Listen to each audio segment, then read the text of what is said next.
Tatlong menor de edad naman ang sugatan sa pagsabog ng paputok sa Tabuk City, Kalinga. Yan at iba pang balita sa pagtutok ni CJ Torida.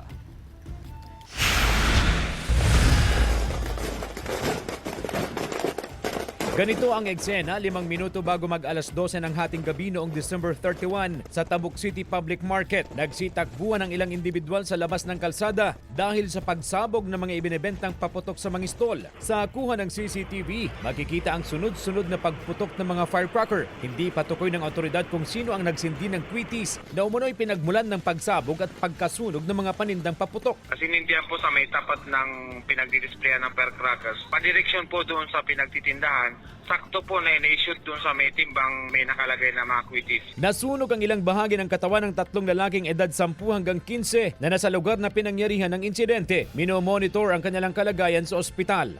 Kasalukuyan po natin nagkagather ng mga statement sa mga witnesses pero kailangan po natin na i-prove. Kailangan pa natin ang mga short statement nila.